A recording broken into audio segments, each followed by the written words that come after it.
আমাদের এই সহযোদ্ধারা কি শুধু এই জন্যই জীবন দিল, যুদ্ধ করলো, পঙ্গু হলো যে এক দলকে তাড়াইয়া আরেক দলকে আমরা বসাই?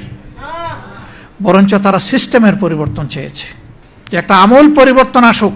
২৪ সালের ৩১শে জুলাই বাংলাদেশ জামাতে ইসলামীকে নিষিদ্ধ করার সকল আয়োজন সম্পন্ন হয়েছিল। কি কারণে তারা ৩১শে জুলাই করে নাই তারাই ভালো বলতে পারবে। তবে আমরা নিশ্চিত হয়ে গেলাম যে ১ম আগস্টে তারা আমাদেরকে নিষিদ্ধ ঘোষণা করবে। এর আগেও আমাদের সংগঠন বারবার স্বৈরাচারী সরকারের রোষানলে পড়ে নিষিদ্ধ হয়েছে। সুতরাং এই অভিজ্ঞতা আমাদের জন্য নতুন ছিল না। কিন্তু বাংলাদেশকে নিয়ে আমরা চিন্তিত হয়ে পড়লাম। তাহলে কি আধিপত্যবাদের বিরুদ্ধে এই দেশে আর কোনো সংগঠন তার অস্তিত্ব টিকিয়ে রাখতে পারবে না? আমাদের একমাত্র দোষ ছিল আমরা আধিপত্যবাদ মেনে নেইনি। এবারও দেখবেন ভারতের তরুণরা রাস্তায় নেমেছে, ছাত্র রাস্তায় নেমেছে। সরকার বলে দিয়েছে এই আন্দোলন জামাতে ইসলামী উস্কায় দিয়েছে। আমাদের নিয়ে তাদের এত ভয় কেন? তাদের ভয়ের জায়গাটা এককালীন একজন প্রতিমন্ত্রী তিনি বলেছিলেন যে বাংলাদেশে এক এক করে সকল রাজনৈতিক দলকেই পকেটে ঢুকিয়ে ফেলেছে একটা দেশ, শুধু একটা দলকে পারে নাই, এই দলের নাম জামাত ইসলামী। তিনি কিন্তু তখন অন্য দলের নেতা ছিলেন, শীর্ষস্থানীয় নেতা। এই জায়গায় সমস্যা আমাদেরকে নিয়ে।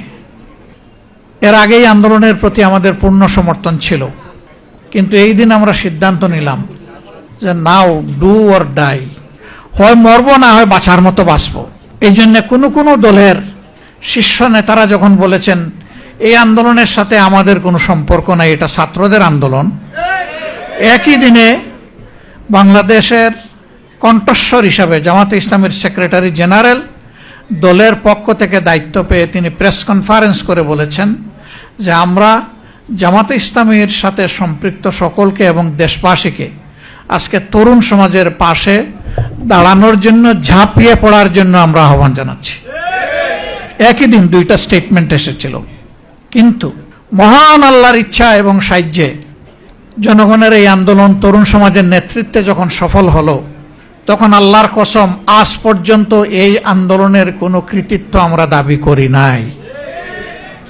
আমরা বলি নাই যে আমাদের এতজন শহীদ হয়েছে আমাদের দলের। আমরা বলি নাই যে আমাদের দলের কেউ এই আন্দোলনের মাস্টার মাইন্ড ছিলেন, আপনারা সবাই তার সাক্ষী। আমরা ৬ তারিখ থেকে বলি নাই যে আগামীকালকে নির্বাচন দিয়ে দেন। আমরা ২-৪টা আবেদন জানিয়েছিলাম।